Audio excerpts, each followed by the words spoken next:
வணக்கம். இன்றைய முக்கிய நிகழ்வுகள். புதுச்சேரியில் புயல் மழையால் பாதிக்கப்பட்ட கிராம பகுதிகளில் நிவாரண முகாம்களில் தங்க வைக்கப்பட்டுள்ள மக்கள். முதலமைச்சர் ரங்கசாமி நேரில் பார்வையிட்டு ஆறுதல். புதுச்சேரியில் சஞ்சல் புயல் காரணமாக பெய்த கனமழை மற்றும் தென்பெண்ணை ஆற்றில் ஏற்பட்ட வெள்ளப்பெருக்கு. பாதிக்கப்பட்ட பகுதிகளை முதலமைச்சர் ரங்கசாமி நேரில் சென்று ஆய்வு. ஆற்று வாய்க்கால் வெள்ளத்தில் விழுந்த டிரைவர் தீபன்ராஜ் 4 நாட்களுக்கு பிறகு சடலமாக மீட்பு. புதுச்சேரியில் புயல் மழையால் பாதிக்கப்பட்ட கிராம பகுதிகளையும் நிவாரண முகாம்களில் தங்க வைக்கப்பட்டுள்ள மக்களையும் முதலமைச்சர் ரங்கசாமி நேரில் பார்வையிட்டு ஆய்வு செய்தார். புதுச்சேரியில் வெள்ளத்தால் பாதிக்கப்பட்ட கிராம பகுதிகளை முதலமைச்சர் ரங்கசாமி இன்று சபாநாயகர் செல்வம், விவசாயத்துறை அமைச்சர் தேனி ஜெயக்குமார் அதிகாரிகளுடன் சென்று பார்வையிட்டார். மணவெளி தொகுதிக்கு உட்பட்ட டிஎன் பாளையம், தேடுவார் நத்தம், அபிஷேகப்பாக்கம் உள்ளிட்ட பல பகுதிகளில் அமைக்கப்பட்டுள்ள நிவாரண முகாம்களில் ஆய்வு செய்தார். அப்போது அபிஷேகப்பாக்கம் முகாமில் தங்கியுள்ளோரிடம் உணவு தரமாக இருப்பதாக தெரிவித்தவுடன் அவர்களிடம் பாதிக்கப்பட்ட அனைவருக்கும் நிவாரணம் அறிவிக்கப்பட்டுள்ளதாகவும், பெட்ஷீட் தரப்படும், மின் விநியோகம் சீராகிவிடும், தண்ணீர் வடிந்தவுடன் வீட்டுக்குள் செல்லலாம் என்று கூறினார். அதுவரை முகாமில் இருங்கள் என்றும் தெரிவித்தார். டிஎன் பாளையத்தில் ஆய்வு செய்த போது மாற்றுத்திறனாளி பெண் ஒருவர் முதலமைச்சர் காலில் விழுந்து சக்கர நாற்காலி தருமாறு கேட்டார். அதற்கு முதலமைச்சர் ரங்கசாமி அதிகாரிகளை அழைத்து உடனடியாக உதவுமாறு கூறினார். பின்னர் மூதாட்டி ஒருவர் காலில் விழுந்து நன்றி தெரிவித்துவிட்டு அதிகமாக பாதிக்கப்பட்டுள்ளோம், அதிகமாக உதவுங்கள் என்று கண்ணீர் மல்க கூறினார். அப்போது அவர் கணக்கெடுப்பு முதல் கட்டமாக நடத்தி நிவாரணம் அறிவித்துள்ளதாகவும், கணக்கெடுப்பு முழுமையாக நடத்தப்பட்டு பாதிக்கப்பட்ட யாரும் விடுபடாமல் இருக்க நடவடிக்கை எடுப்போம் என்று கூறினார். அந்த பகுதி மக்கள் ஏரி குளங்களை தூர்வார வேண்டும் என கோரிக்கை வைத்தனர். அதனைத் தொடர்ந்து செய்தியாளரிடம் பேசிய முதலமைச்சர் ரங்கசாமி, மக்கள் தங்க வைக்கப்பட்டுள்ள முகாம்களில் ஆய்வு செய்து அங்கு தங்கியிருந்தவர்களுக்கு ஆறுதல் கூறியதாகவும், மத்திய குழு வந்து முழுவதுமாக ஆய்வு செய்து கணக்கெடுத்த பின்பு நிவாரணம் வழங்கப்படும் என்றும், மீண்டும் மத்திய அரசுக்கு கடிதம் எழுதப்படும், தலைமை செயலாளர் டெல்லி செல்வார் என கூறிய முதலமைச்சர் ரங்கசாமி, பாதிக்கப்பட்ட வீடுகளை முழுமையாக கணக்கெடுத்த பின்னர் அவர்களுக்கு கூடுதலாக நிவாரணம் வழங்கப்படும் என கூறினார். பார்த்துருக்கோம். மறுபடியும் நம்ம குழு வந்து வரணும், வந்து எல்லாத்தையும் அசஸ்மெண்ட் தரணும் அப்படின்னு மத்திய அரசு கேட்டிருக்கோம். மறுபடியும் நம்முடைய இப்போ வருவாய்த்துறை இதெல்லாம் சேர்ந்து கணக்கெடுத்து கொடுப்பாங்க. விவசாயத்துக்கு நம்ம முழுசாக கொடுத்துருக்கோம். பாதிக்கப்பட்ட வீடு மேலும் கணக்கெடுக்கப்பட்டு அதுக்கு அந்த மாதிரி நிவாரணம். ரெண்டாவது கட்டமாக முகாம் நிவாரணம் அறிவிக்கிறதுக்கான வாய்ப்பு, ஏன்னா பெரிய லெவலில் பாதிப்புகள் இருக்கு. அது கணக்கெடுத்த பிறகு சொல்லுவோம். இரண்டாம் கட்டமாக கொடுக்கறதுக்கான வாய்ப்புகள் இருக்கு. கணக்கெடுத்த பிறகு முழுசாக கணக்கு வரணும் கேள்வி கேட்டிருக்கோம். மத்திய அரசு கேட்போம். தலைமைச் செயலர் டெல்லிக்கு சென்றிருக்காரா? நம்ம சொல்லுவாங்க. இப்போ நாங்கள் கடிதம் எழுத போகிறோம். மறுபடியும் எதிர்கட்சிகள்லாம் வந்து அந்த கூடுதல் நிவாரணம் வழங்கணும், வீடுகளுக்கு வந்து அதிகம் பாதிப்பு இருக்கு, ஏன்னா கணக்கெடுத்த 10,000 போல கணக்கு எடுத்த பிறகு எப்படி பாதிப்பு வருதோ அதுக்கு மாதிரி கொடுக்கும். புதுச்சேரியில் செஞ்சல் புயல் காரணமாக பெய்த கனமழை மற்றும் தென்பெண்ணை ஆற்றில் ஏற்பட்ட வெள்ளப்பெருக்கு ஆகியவற்றால் பாதிக்கப்பட்ட பகுதிகளை முதலமைச்சர் ரங்கசாமி நேரில் சென்று ஆய்வு மேற்கொண்டார். புதுச்சேரியில் செஞ்சல் புயல் காரணமாக பெய்த கனமழை மற்றும் தென்பெண்ணை ஆற்றில் ஏற்பட்ட வெள்ளப்பெருக்கு ஆகியவற்றால் பாதிக்கப்பட்ட டிஎன் பாளையம், அபிஷேகப்பாக்கம், பாகூர், கரையாம்புத்தூர், மணமேடு, பண்டசோழநல்லூர் உள்ளிட்ட பகுதிகளுக்கு முதலமைச்சர் ரங்கசாமி நேரில் சென்று ஆய்வு மேற்கொண்டார். மழை மற்றும் வெள்ள நீரில் மூழ்கிய வீடுகள், விளைநிலங்கள் மற்றும் பொதுமக்கள் தங்க வைக்கப்பட்டுள்ள நிவாரண முகாம்கள் ஆகியவற்றை பார்வையிட்ட முதலமைச்சர் ரங்கசாமி பாதிக்கப்பட்ட மக்கள் மற்றும் விவசாயிகளுக்கு ஆறுதல் கூறினார். சூழ்ந்துள்ள வெள்ள நீரை உடனடியாக அகற்றுவதற்கான நடவடிக்கைகளை மேற்கொள்ளுமாறு, பாதிக்கப்பட்ட மக்களுக்கு தேவையான நிவாரண உதவிகளை உடனடியாக வழங்குமாறும் அதிகாரிகளுக்கு முதலமைச்சர் உத்தரவிட்டார். சட்டப்பேரவைத் தலைவர் செல்வம், வேளாண் அமைச்சர் ஜெயக்குமார், சட்டப்பேரவை துணைத் தலைவர் ராஜவேலு, சட்டமன்ற உறுப்பினர் செந்தில்குமார், வேளாண் துறை இயக்குனர் வசந்தகுமார் ஆகியோர் உடனிருந்தனர்.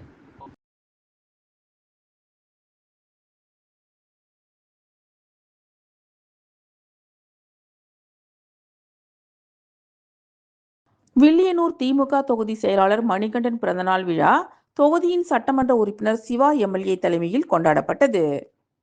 புதுச்சேரி வில்லியனூர் தொகுதியின் திராவிட முன்னேற்ற கழகத்தின் தொகுதி செயலர் மணிகண்டன் பிறந்தநாள் விழாவை முன்னிட்டு திராவிட முன்னேற்ற கழகத்தின் மாநில அமைப்பாளரும் புதுச்சேரி சட்டப்பேரவை எதிர்க்கட்சி தலைவரும் வில்லியனூர் தொகுதியின் சட்டமன்ற உறுப்பினருமான சிவா அவர்களின் தலைமையில் சட்டமன்ற உறுப்பினர் அலுவலகத்தில் ஏற்பாடு செய்யப்பட்டிருந்த பிறந்தநாள் விழா நிகழ்ச்சியில் சிவா எம்எல்ஏ, புதுச்சேரி திராவிட முன்னேற்ற கழகத்தின் மாநில துணை அமைப்பாளரும் உப்பளம் தொகுதியின் சட்டமன்ற உறுப்பினருமான அனிபால் கென்னடி முன்னிலையில் கேக் வெட்டி தனது பிறந்தநாளை கொண்டாடினார். மேலும் திராவிட முன்னேற்ற கழகத்தின் மாநில தொகுதி நிர்வாகிகள், வில்லியனூர் தொகுதி நிர்வாகிகள் என ஏராளமானோர் கலந்து கொண்டு மணிகண்டனுக்கு சால்வை அணிவித்து பிறந்தநாள் வாழ்த்துக்களை கூறினர்.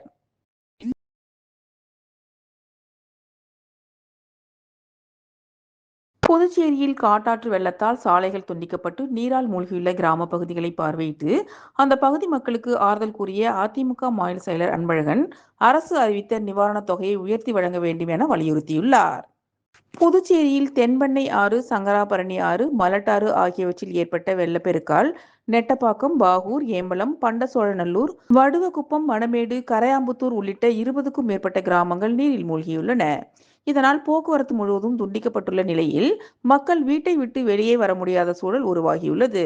இரு கிராமத்திற்கும் வெள்ள நீரால் சாலை துண்டிக்கப்பட்டதால் போக்குவரத்து தடை செய்யப்பட்டது.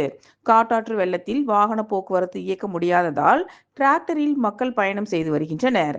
இந்நிலையில் பாதிக்கப்பட்ட பகுதிகளை அதிமுக மாநில செயலர் அன்பழகன் பார்வையிட்டு அந்த பகுதி மக்களுக்கு ஆறுதல் கூறினார். தொடர்ந்து செய்தியாளரிடம் பேசிய அன்பழகன், அரசு நிவாரணம் அறிவித்த நிலையில் இந்த நிவாரணம் போதாது என்றும், எனவே அரசு அறிவித்துள்ள நிவாரணத் தொகையை உயர்த்தி அறிவிக்க வேண்டும், கடுமையாக சேதமடைந்த வீடுகளுக்கு 35,000 ரூபாய் நிவாரணமாக அறிவிக்க வேண்டும் எனவும் அவர் கோரிக்கை வைத்துள்ளார்.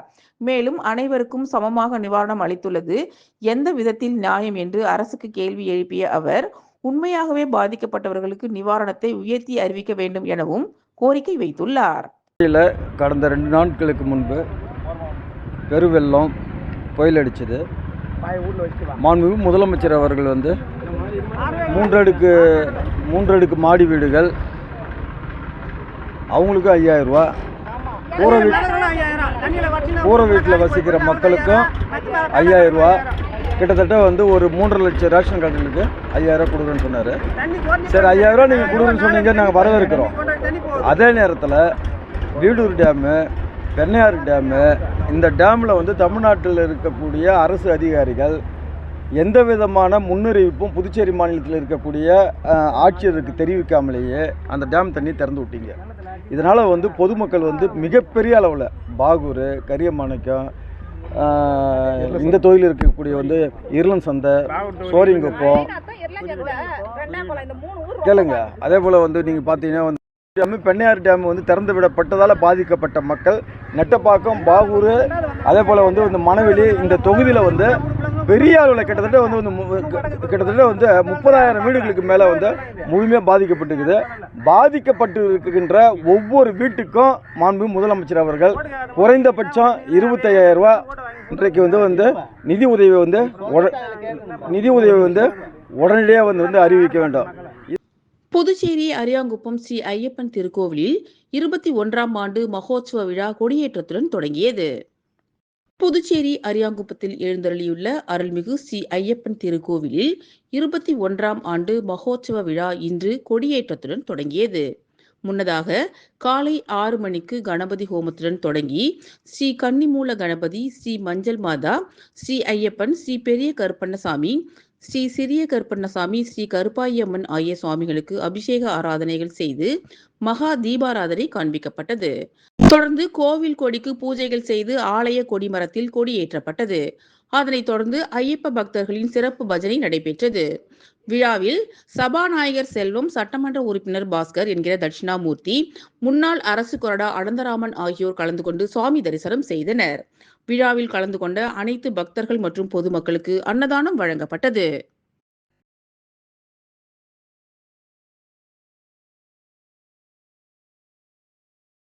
பெஞ்சல் புயல் நிவாரணமாக முத்தியால்பேட்டை மக்களுக்கு தலா 2 கிலோ அரிசியை ராஜா சந்துரு அறக்கட்டளையின் தலைவர் சந்துருஜி வழங்கினார்.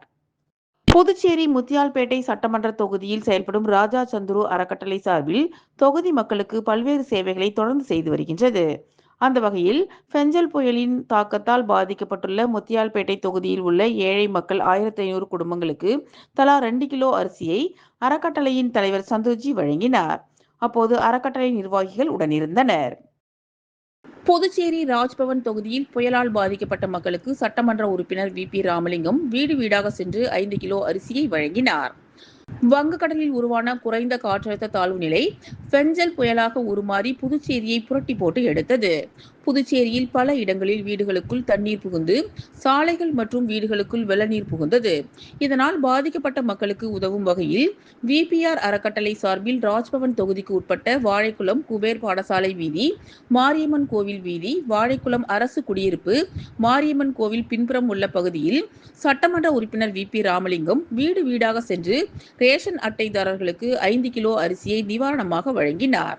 இந்நிகழ்ச்சியில் ராஜ்பவன் தொகுதி பாஜக தலைவர் நாகராஜன், ராஜ்பவன் தொகுதி பாஜக பொறுப்பாளர் ஆனந்தகண்ணன், நகர மாவட்ட துணைத் தலைவர் ஆனந்தபாஸ்கர், ராஜ்பவன் தொகுதி பாஜக தலைவர் நாகராஜன் மற்றும் ராஜ்பவன் தொகுதி பாஜக பொறுப்பாளர் ஆனந்த் கண்ணன், நகர மாவட்ட துணைத் தலைவர் ஆனந்தபாஸ்கர் மற்றும் ராஜ்பவன் தொகுதியைச் சேர்ந்த பாஜக நிர்வாகிகள் பலர் கலந்து கொண்டு தொடர்ந்து கனமழை மற்றும் புயலால் பாதிக்கப்பட்ட வீடுகளுக்கு சென்று ஆறுதல் கூறினர். தொடர்ந்து சட்டமன்ற உறுப்பினர் வி.பி. ராமலிங்கம் பாதிக்கப்பட்ட மக்களுக்கு தார்பாயை வழங்கினார். ஆற்றுவாய்க்கால் வெள்ளத்தில் விழுந்த டிரைவர் தீபன்ராஜ் 4 நாட்களுக்கு பிறகு சடலமாக மீட்டெடுக்கப்பட்டார். விழுப்புரம் மாவட்டம் வானூர் வட்டம் வழுதாவூர் பக்கிரிப்பாளையம் பகுதியைச் சேர்ந்தவர் தீபன்ராஜ். வயது 32. டிரைவராக வேலை செய்து வந்தார். இவருக்கு திருமணமாகி மனைவி 2 குழந்தைகள் உள்ளனர். கடந்த 1ஆம் தேதி இருவரும் உறவினர் பிரபாகரன் என்பவரும் புதுவையில் பெய்து வந்த மழையை பார்க்க இருசக்கர வாகனத்தில் புறப்பட்டு வந்துள்ளனர். துத்திப்பட்டு சுத்துக்கேணி ஊசுடு வாய்க்கால் அருகே அவர்கள் வந்தபோது தீபன்ராஜ் இயற்கை உபாதை கழிக்க அங்குள்ள வாய்க்கால் பகுதிக்கு சென்றுள்ளார். நீண்ட நேரம் ஆகியும் அவர் திரும்பி வராததால் பிரபாகரனை தேடி சென்றுள்ளார். அங்கு அவரை காணவில்லை. வாய்க்கால் தண்ணீரில் அவர் அடித்து செல்லப்பட்டிருக்கலாம் என்ற சந்தேகம் எழுந்தது. இதனையடுத்து அவர் உறவினர்களுக்கும் சேதராப்பட்டு காவல் நிலையத்திற்கும் தகவல் தெரிவித்தார். இதனையடுத்து சேதராப்பட்டு போலீசார் தீயணைப்பு வீரர்கள் வந்து தேடும் பணியில் ஈடுபட்டனர். ஆனால் அவர் கிடைக்கவில்லை. இந்நிலையில் 3வது நாளாக நேற்று அமைச்சர் சாய் ஜே சரவணகுமார் அறிவுறுத்தலின்படி தீயணைப்புத்துறை வீரர்கள் வந்து படகு மூலம் ஆற்று வாய்க்காலில் இறங்கி தீவிரமாக தேடி வந்தனர். இதற்கிடையில் இன்று காலை 10 கண்ணு அருகே கூனிமுடக்கு பகுதியில் தீபன்ராஜ் சடலமாக மீட்டெடுக்கப்பட்டார். இதையடுத்து போலீசார் சடலத்தை மீட்டு பிரேத பரிசோதனைக்காக புதுச்சேரி அரசு மருத்துவமனைக்கு அனுப்பி வைத்தனர். தொடர்ந்து போலீசார் வழக்கு பதிவு செய்து விசாரணை நடத்தி வருகின்றனர். திருபுவனை தொகுதி ஓம் சக்தி நகர் பகுதியில் மழையால் பாதிக்கப்பட்ட குடும்பங்களுக்கு தண்ணீர், பால், பிரெட், உணவுப் பொருட்கள் மற்றும் மருத்துவ உபகரணங்களை சட்டமன்ற உறுப்பினர் அங்காளன் வழங்கினார். புதுச்சேரி மாநிலம் திருபுவனை சட்டமன்ற தொகுதிக்கு உட்பட்ட களித்தீர்த்தால் குப்பம் மணக்குள விநாயகர் மருத்துவமனை செல்லும் வழியில் அமைந்துள்ள ஓம் சக்தி நகர் பகுதியில் புயல் மற்றும் மழையின் காரணமாக சுமார் 8 வீடுகள் நீருக்குள் மூழ்கி வெளியில் வர முடியாத வண்ணம் 3 நாட்களாக தவித்து வந்தனர். இதனையடுத்து தகவல் அறிந்த சட்டமன்ற உறுப்பினர் அங்காளன் போர்க்கால அடிப்படையில் தீயணைப்பு துறையினர் உதவியுடன் விசைப்படகு மூலம் சென்று பாதிக்கப்பட்ட நபர்களுக்கு தண்ணீர், பால் பாக்கெட், பிரெட் பாக்கெட், உணவுப் பொருட்கள் மற்றும் மருத்துவ உபகரணங்களை வழங்கி தண்ணீரை உடனடியாக அப்புறப்படுத்துவதற்கான நடவடிக்கைகளை எடுப்பதாக கூறினார். இந்நிகழ்ச்சியின் போது மண்ணாடிப்பட்டு கொம்யூன் பஞ்சாயத்து ஆணையர் எழில்ராஜன், உதவி பொறியாளர் மல்லிகா அர்ஜுனன், இளநிலை பொறியாளர் பாஸ்கர் மற்றும் சட்டமன்ற உறுப்பினரின் ஆதரவாளர்கள் பலர் உடனிருந்தனர்.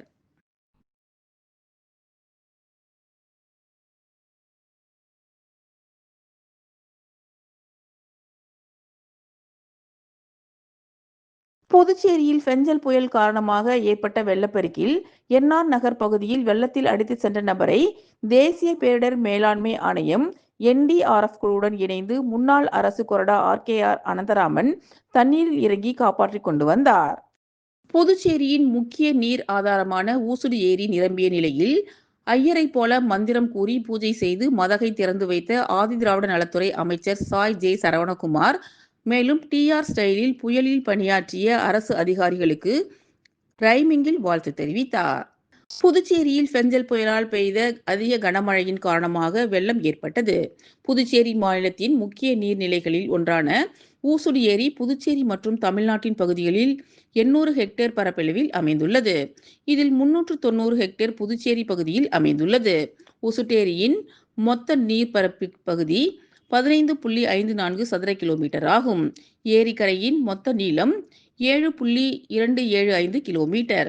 ஊசுட்டேரியில் 540 மில்லியன் கன அடி நீர் தேக்கி வைக்க முடியும். இந்த ஏரி தற்போது கனமழை காரணமாக நிரம்பி வருகிறது. தொடர் மழை காரணமாக வீடூர் அணை தற்போது திறக்கப்பட்டுள்ளதால் சங்கராபரணி ஆற்றில் தண்ணீர் வரத்து துவங்கியுள்ளது. இந்நிலையில் பத்துக்கண்ணு பகுதியில் உள்ள ஏரி அருகே உள்ள மதையின் ஷட்டரை கற்பூரம் ஏற்றி மந்திரங்கள் கூறி திறந்து வைத்து மலர்களை தூவி உபரி நீரை வெளியேற்றினர்.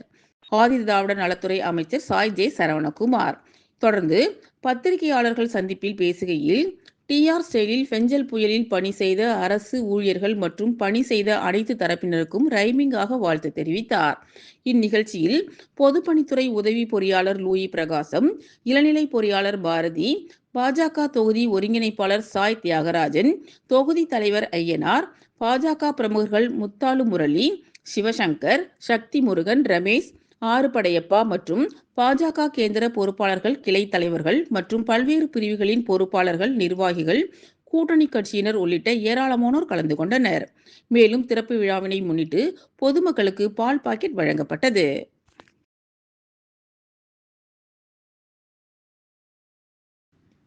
புதுச்சேரியில் புயல் மற்றும் கனமழை காரணமாக தொடர்ந்து பள்ளிகள் 5 நாட்களுக்கு மேல் விடுமுறை அளிக்கப்பட்டு இருந்தது.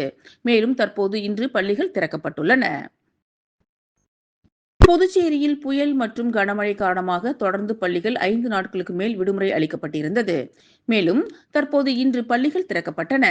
பள்ளிகளில் ஏதேனும் வெள்ள பாதிப்புகள் உள்ளதா, பள்ளிகளின் மேல் தளத்தில் ஏதேனும் நீர்க்கசிவு உள்ளதா என பள்ளிகள் சரிவர நடைபெறுகிறதா என்றும், உருளையன்பேட்டை தொகுதிக்கு உட்பட்ட ராஜா நகர் அரசு ஆரம்ப பள்ளி மற்றும் கோவிந்தசாலை அரசு ஆரம்ப பள்ளிகளில் தொகுதியின் சட்டமன்ற உறுப்பினரும் புதுச்சேரி மாநில மனிதநேய மக்கள் சேவை இயக்க நிறுவன தலைவருமான நேரு என்கிற குப்புசாமி எம்எல்ஏ அவர்கள் இன்று ஆய்வு மேற்கொண்டார். ஆய்வின் போது உருளையன்பேட்டை தொகுதி மனிதநேய மக்கள் சேவை இயக்க பிரமுகர்கள் பலர் உடனிருந்தனர்.